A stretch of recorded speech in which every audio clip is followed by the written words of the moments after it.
Hello दोस्तों, आप सभी का स्वागत है आपके अपने YouTube चैनल एम क्लासेज में। आज की इस वीडियो के अंदर हम 12th फिजिक्स का जो हम क्वेश्चन बैंक सॉल्यूशन करवा रहे हैं, आज हम चैप्टर नंबर 5 का सॉल्यूशन करने वाले हैं बच्चों। चैप्टर का नाम है चुंबकत्व एवं द्रव्य। चैप्टर काफी छोटा है बच्चों, इसके अंदर जो ऑब्जेक्टिव क्वेश्चन है वो भी आपके कम दिए हुए हैं। सभी ऑब्जेक्टिव क्वेश्चनों को हम कंसेप्ट के साथ समझने वाले हैं, इसीलिए वीडियो आप सभी के लिए काफी ज्यादा इंपॉर्टेंट होने वाली है। यदि आप चैनल पहली बार विजिट किए हो तो चैनल को सब्सक्राइब कर लीजिएगा। साथ के साथ डिस्क्रिप्शन बॉक्स में व्हाट्सएप ग्रुप का लिंक दिया हुआ है, ग्रुप को भाई ज्वाइन कर लीजिए ताकि आपको क्लासों का अपडेट समय समय पर मिलता रहे। तो स्टार्ट करते हैं आज का वीडियो। तो पहला क्वेश्चन है बच्चों आप सभी के सामने, एक छड़ चुंबक के अंदर चुंबकीय बल रेखाएं मौजूद नहीं होती।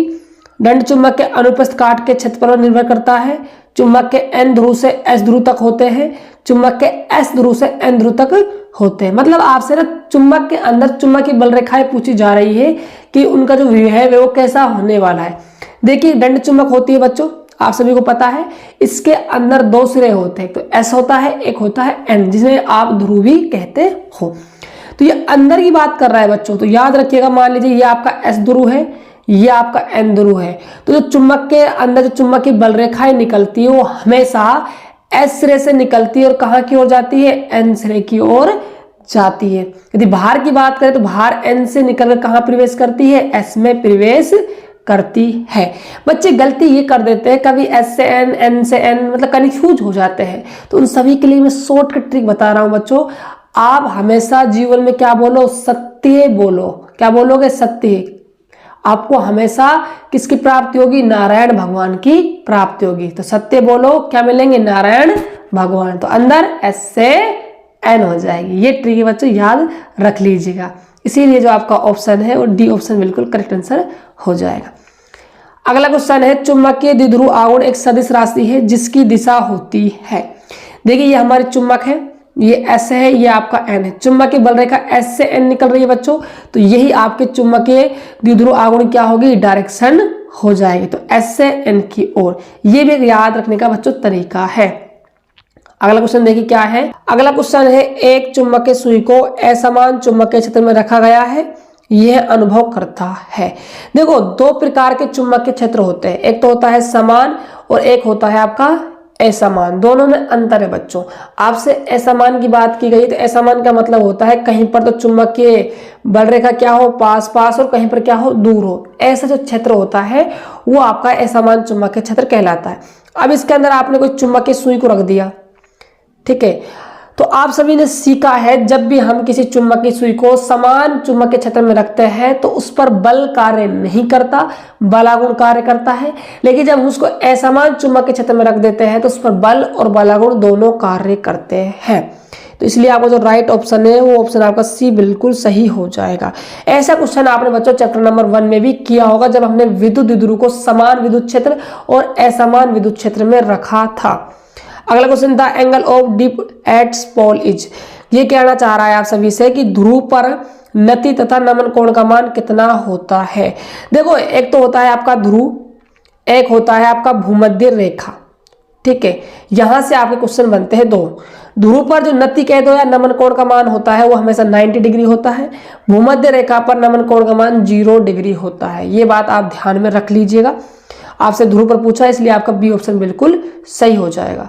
अगला क्वेश्चन है आप सभी के सामने, स्थायी चुंबक बनाने के लिए निम्नलिखित में से कौन सा पदार्थ सर्वाधिक प्रयुक्त होता है।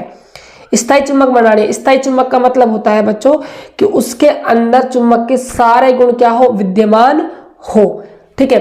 तो बताइए ऑप्शन आपका हो जाएगा बच्चों डी, स्टील एक ऐसा पदार्थ है जिससे आप स्थायी चुंबक बना सकते हो। अगला क्वेश्चन है, निम्नलिखित में से किसके लिए चुंबकीय सुग्राहिता। देखो बच्चे कंफ्यूज हो जाते हैं, सुग्राहिता का मतलब होता है बच्चों चुंबकीय पारगम्यता। ये बात आप ध्यान में रखिएगा, चुंबकीय पारगम्यता होता है।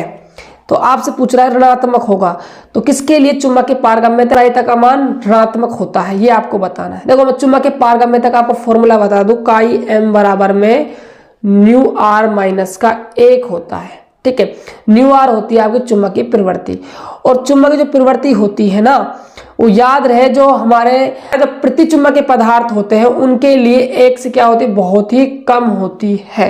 यानी कि आप यहाँ पर 0 पॉइंट कुछ वैल्यू जमाओगे, अगर एक में से घटेगी तो वो हमेशा आपकी नेगेटिव ही आने वाली है। इसीलिए आपका डी ऑप्शन बिल्कुल सही हो जाएगा।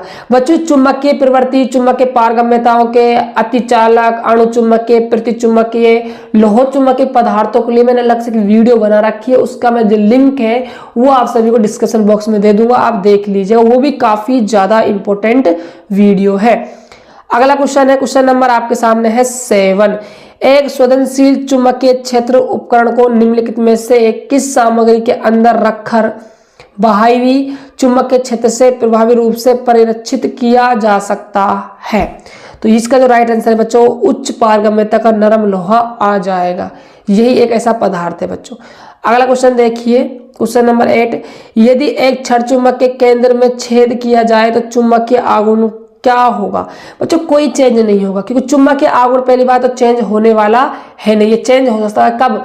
जब आप इसको बार बार पटको या फिर आप इसको गर्म करो। यदि आप इस चुंबक को यहाँ से काट भी देते हो तो यहाँ पर ऑटोमेटिक ही एन और एस ध्रुव बन जाएंगे, इसीलिए चुंबकीय आघूर्ण में कोई इफेक्ट नहीं पड़ेगा, कोई परिवर्तन नहीं होगा। सी ऑप्शन आपका बिल्कुल सही हो जाएगा।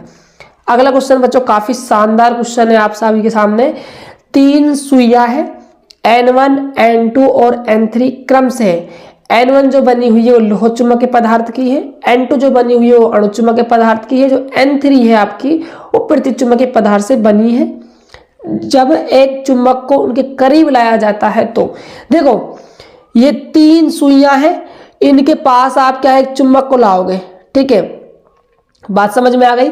अब देखना जो N1 है वो लोह चुंबकीय पदार्थ की बनी हुई है, और जो लोह चुंबकीय पदार्थ है वो तो क्या करेगा भाई, इसको आकर्षित करेगा पहली बात तो। N2 बनी हुई है अणु चुंबकीय, ये क्या करेगा, इसको कम आकर्षित करेगा। और N3 क्या है, प्रतिचुंबकीय, ये क्या करेगा, इसको प्रतिकर्षित करेगा। तो देख सकते हो आप जो ऑप्शन आपका डी है उस पर थोड़ा गौर कीजिए। N1 को मजबूती से आकर्षित करेगा, N2 को कमजोर रूप से आकर्षित करेगा और N3 को कमजोर रूप से क्या है, पीछे हटा देगा। तो इसलिए आपका डी ऑप्शन बिल्कुल सही हो जाएगा। अगला क्वेश्चन है, आघूर्ण M के चुंबक द्वारा किया गया कार्य क्या होगा यदि इसे चुंबकीय क्षेत्र B में 360 डिग्री से घुमा दिया जाए? कार्य पूछ रहा है। देखिए फॉर्मूला क्या होता है, W बराबर माइनस का MB cos θ1 माइनस का cos θ2। पहले क्या था, आपका एंगल 0 डिग्री था, आपने कितना घुमा दिया, 360 डिग्री घुमा दिया, ठीक है। cos 0 का मान हो जाएगा 1 और cos 360 का मान भी होता है कितना बच्चों, 1। 1 में से 1 गया तो 0, मल्टीप्लाई हुआ तो कार्य कितना आ जाएगा आपका, 0 निकल कर आ जाएगा। इसीलिए जो आपका ऑप्शन डी है वो बिल्कुल करेक्ट आंसर आपका हो जाएगा। देखते हैं अगला क्वेश्चन। क्वेश्चन नंबर 11 क्या कह रहा है, किसी प्रतिचुंबकीय पदार्थ के परमाणु का शुद्ध चुंबकीय आघूर्ण क्या होता है? देखो मैं आप सभी को बता दूं, प्रतिचुंबकीय पदार्थ है, इसका मतलब उसके अंदर चुंबक के गुण विद्यमान नहीं है, इसलिए उसका आघूर्ण क्या हो जाएगा आपका, 0 हो जाएगा। क्यों बच्चों? क्योंकि वो एक वस्तु को क्या करता है, प्रतिकर्षित करता है। अगला क्वेश्चन है क्वेश्चन नंबर 12, चुंबकीय सुग्राह्यता का ऐसा इकाई, तो ये आपकी क्या है, नो यूनिट्स, मतलब इकाई रहित होती है, इसलिए आपका ऑप्शन डी बिल्कुल सही हो जाएगा। क्यों? क्योंकि न्यू आर का जो मान होता है वो न्यू एम बटे में न्यू नोट के इक्वल टू होता है। अगला क्वेश्चन देखिए, क्यूरी तापमान वह तापमान है जिसके ऊपर, बच्चों क्यूरी तापमान की आपने डेफिनेशन पढ़ी होगी कि ऐसा तापमान जिस पर लोह चुंबकीय पदार्थ क्या बन जाए, अणु चुंबकीय पदार्थ बन जाए। तो ऑप्शन नंबर आपका ए बिल्कुल करेक्ट आंसर हो जाएगा। अगला क्वेश्चन है, भूमध्य रेखा पर नति या नमन कोण का मान कितना होता है? बच्चों 0 डिग्री होता है।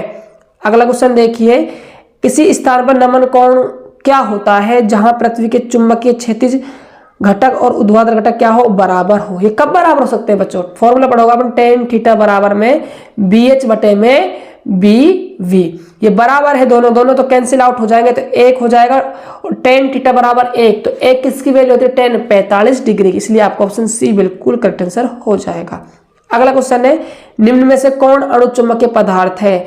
लोहा, निकिल, हाइड्रोजन, आपका एल्यूमिनियम हो जाएगा बच्चों, एल्यूमिनियम, क्योंकि लोहा निकिल तो आपके लोह चुंबकीय और हाइड्रोजन आपका क्या है, ये आपका आएगा ही नहीं बच्चों, एल्यूमिनियम आपका बिल्कुल सही आंसर हो जाएगा। अगला क्वेश्चन है, ट्रांसफार्मर कोर बनाने के लिए सबसे प्रयुक्त नरम लोहा बच्चों, नरम लोहा, क्योंकि इससे आप जो शैथिल्य हानि होती है उसको आप कंट्रोल कर सकते हो। अगला क्वेश्चन देखिए क्या है, कमरे के तापमान पर निकिल लोह चुंबकीय गुण दर्शाता है, लौह चुंबकीय गुण दर्शाता है। यदि ताप को क्यूरी ताप से अधिक बढ़ा दिया जाए तो यह दिखाएगा अणु चुंबकीय। बच्चों क्या अणु चुंबकीय घुमा रहा है, लेकिन आपको घूमना नहीं है। ए ऑप्शन आपका बिल्कुल सही हो जाएगा। अगला क्वेश्चन देखिए, एक पदार्थ के छोटे टुकड़ों को जो चुंबकीय नहीं है शक्तिशाली चुंबक के पास लाया जाता है। यदि पदार्थ का टुकड़ा चुंबक से प्रतिकर्षित होता है तो यह पदार्थ क्या है। बच्चों ये तो डेफिनेशन है प्रतिचुंबकीय पदार्थ की, कि कोई पदार्थ को हम पास लाते हैं वो दूर हट जाता है, प्रतिचुंबकीय पदार्थ कहलाता है। सीधी सी बात है। अगला क्वेश्चन है, चुंबकीय द्विध्रुव की स्थितिज ऊर्जा फॉर्मूला होता है U बराबर माइनस का mb cos थीटा। ये आपका फॉर्मूला होता है। अब देखिए माइनस आपका बाहर रहेगा, कोस को हटाते हो तो आप क्या लगाओगे, यहाँ पर डॉट लगा दोगे। इसीलिए आपका जो ऑप्शन है राइट सी ऑप्शन आपका बिल्कुल सही हो जाएगा। अगला क्वेश्चन है, चुंबकीय क्षेत्र द्विध्रुव आघूर्ण तथा बल आघूर्ण का संबंध होता है। बल आघूर्ण का फॉर्मूला होता है टो बराबर mb sin थीटा। अब यहां से आप sin थीटा हटाओगे तो टो बराबर क्या हो जाएगा, m वेक्टर क्रॉस में b वेक्टर आपका हो जाएगा। इसीलिए आपका ऑप्शन बी बिल्कुल राइट आंसर हो जाएगा। अगला क्वेश्चन है, चुंबकीय द्विध्रुव आघूर्ण की बीमाएं होती है। आप किसी भौतिक राशि की बीमा निकालो तो सबसे पहले आपको उसका फॉर्मूला पता होना चाहिए। फॉर्मूला होता है m बराबर में I गुणा में a। I है धारा, a है क्षेत्रफल। तो धारा का हो जाएगा एम्पियर और लंबाई है तो इसका हो जाएगा l स्क्वायर। तो m0 l2 T0 A1। तो राइट जो आंसर है आपका बी ऑप्शन बिल्कुल सही आपका आंसर हो जाएगा। बच्चों ये आप कुछ सब्जेक्टिव, शॉर्ट सब्जेक्टिव और लॉन्ग सब्जेक्टिव क्वेश्चन है, इनको तो आप देख ही लोगे बच्चों। इनके तो आपके पास नोट्स भी होंगे। यदि किसी बच्चे के पास कोई भी चैप्टर हो चाहे आपका उसके नोट्स वगैरह नहीं है तो आप हमारे व्हाट्सएप ग्रुप को ज्वाइन कर लीजिए। वहां से हमारा कॉन्टेक्ट नंबर लेकर आप हमसे संपर्क कर लीजिएगा। हम आपको फ्री के अंदर, कोई पैसा नहीं लेंगे बच्चों, आपसे फ्री ऑफ कॉस्ट आपको नोट्स प्रोवाइड करवा देंगे। साथ के साथ बच्चों आप जाते जाते सभी बच्चे ये बताना ये वीडियो आपको कैसा लगा। इससे पहले बच्चों मैंने 4 चैप्टरों के सॉल्यूशन आप सभी को करवा दिए हैं। आज ही आपका चैप्टर नंबर 5 था। ऐसे हम आगे सभी चैप्टरों के सॉल्यूशन करने वाले हैं। आई होप कि आपको सॉल्यूशन पसंद आया होगा। यदि आपको सॉल्यूशन पसंद आया है तो वीडियो को लाइक कीजिए, चैनल को सब्सक्राइब कीजिए और जितना हो सके इस वीडियो को अपने दोस्तों के पास शेयर भाई जरूर कीजिए। तो मिलते हैं और एक बेहतर वीडियो के साथ, तब तक के लिए जय हिंद जय भारत।